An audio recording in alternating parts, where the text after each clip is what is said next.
Omukubiriza w'ekikolwa olukulu okuva mu mbeera kiddiridde baminisita abateekeddwa okwanukula ebimu ku bibuuzo by'ababaka obutalabikako olunaku olwaleero. Kinajjukirwa nti buli lunaku olwokuna kubeera kuddamu bibuuzo era nga Ssaabaminisita wa Uganda yabeera avunaanyizibwa mu kadde kano. Wabula olunaku olwaleero omukubiriza w'ekikolwa olukulu ku ssaawa zibadde zoolekera 9 n'ayingira Palamenti mu kifo ekiteesezebwamu naye eno baminisita abatasukka 5 be babaddewo era nga n'abakulira Ssaabaminisita Lwahakana Lugunda talabiseeko, abamyuka be nabo tebalabiseeko n'abantu abalala. Kino kiwaliriza omukubiriza w'ekikolwa olukulu okuyimirizamu olutuula luno okumala eddakiika eziri wakati wa 15 n'eddakiika 20. Have 3 major roles: the legislation, oversight and presentation.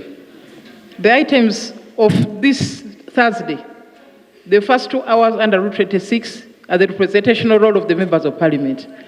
And this is what the government is trying to avoid handling. So I'm going to suspend this House for 15 minutes. If they are not here, I would actually adjourn. The ministers must come and respond to the concerns of the citizens of Uganda through their representatives.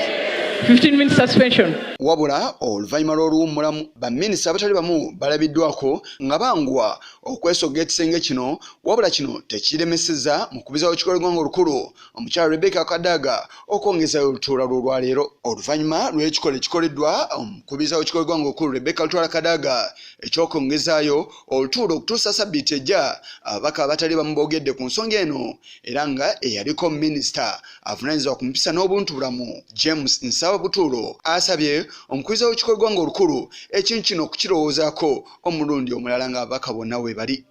Government could come, but appears that the Prime Minister and his cabinet have abdicated their responsibilities. We are not going to massage the cabinet. I gave them notice of the business of today. The issues members raised must be answered. In the circumstances, I'm adjourning the House until next week. House adjourned. Oluvannyuma lw'ekikolwa ekikoleddwa omukubiriza w'ekikolwa olukulu Rebecca Kadaga ekyokwongezaayo olutuula okutuusa Ssabbiiti ejja, ababaka abatali bamu boogedde ku nsonga eno. Ababaka abalala balaze nga kino ekyalwawo edda okukolebwa olw'ensonga nti Palamenti erina obuyinza bungi nnyo. Babuuza ebibuuzo tebalina ansa gye bakuwa. Nino ze tubanga abali ku tookosho za leediyo okunyumirwamu bunyumirwa. Mulimba minisita nze waleko nga mbuuza ekibuuzo mbuuza gundi okujja okuyomba nabo obuyombi nga gw'obuuza omulaba masikini talina ansa gy'agenda kukuwa. Kati nadde nnyina semina ya FDC n'enkubira Obiga Kania ya supervisinga police yange nti agenda oyogere nabo naye abatya. Kati nga mubuuza ekibuuzo lwaki police ekuba abantu talina buyinza, balinganga ba personal assistant. So we are just wasting people's time. Bali mu kunoonya bululu, bali politically endangered. Ndowooza ebizibu ebyo byonna byegatta ne bibanga baminisita tu. Parliament nayo eteeteka okwekolamu omulimu okuyamba sipiika etya ti baminisita bano beba tebazze nga leero bwe batazze be banajja olw'okubi tugenda bagamba ti what sanctions. Ajja kukwatagana ne mukulumu ne president baminisita abo beetaaga kukangafulwa. Kati nga bano baminisita bafubuka batono abasinga ate bakoowu.